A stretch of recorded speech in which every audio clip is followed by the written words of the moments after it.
Hello, I hope you are doing very well today. We are going to continue with our story from Message of the Master.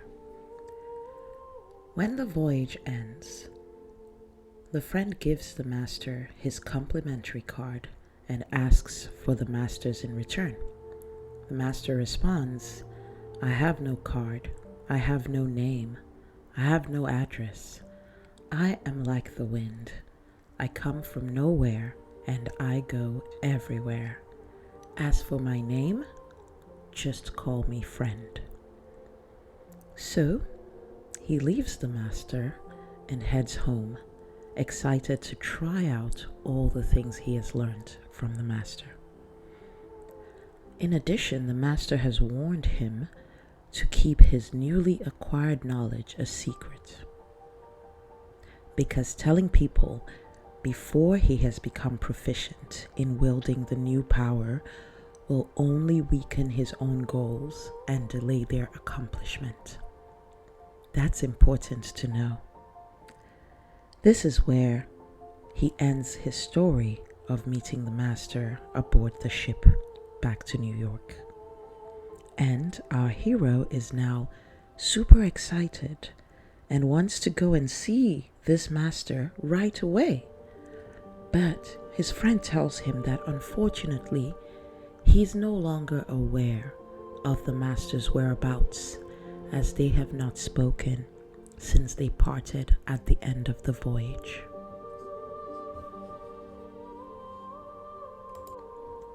Our narrator tries to be patient, hoping for some news of the master's whereabouts, and just when he's about to give up hope, he receives a clue and immediately leaves town, hoping to find the master.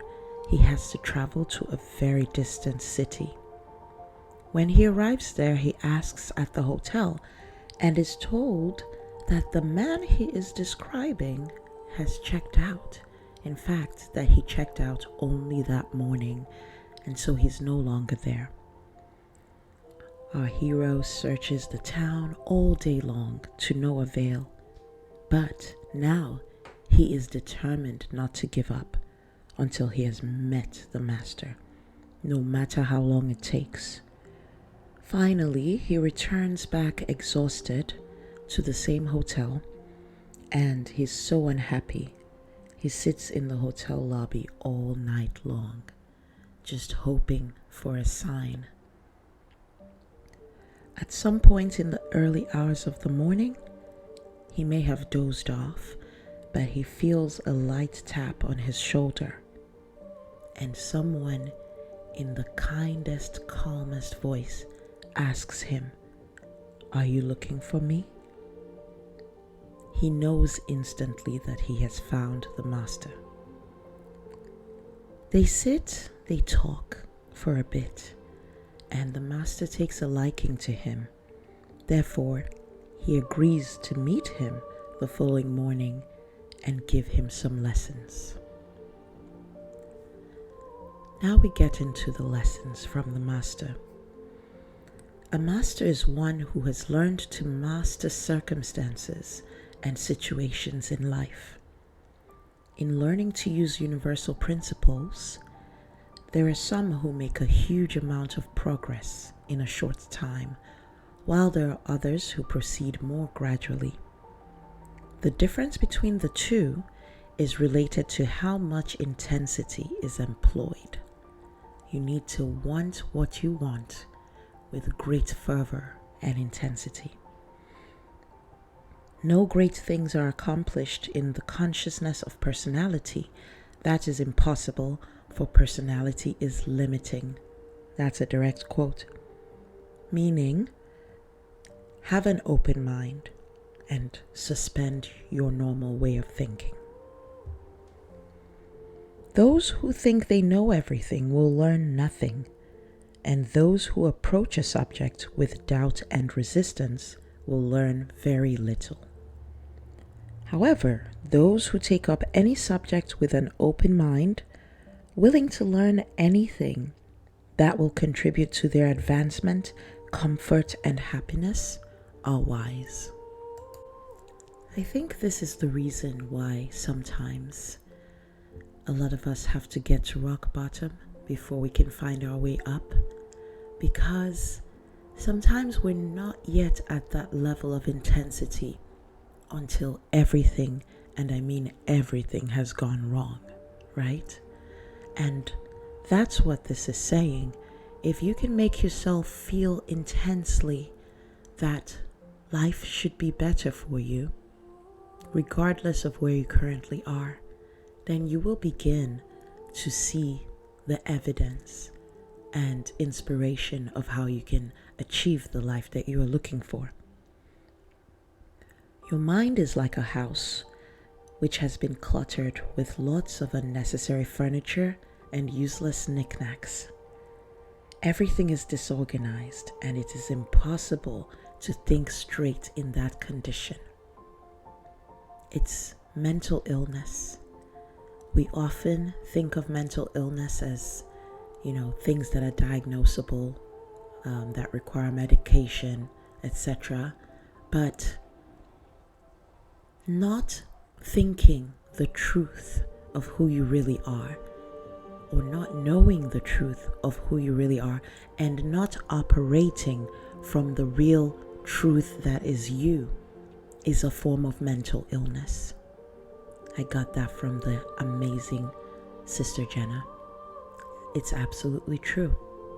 When you are accepting circumstances that are far below where you are supposed to be, and you just accept them and operate from these low vibrations, that's a form of mental illness as well.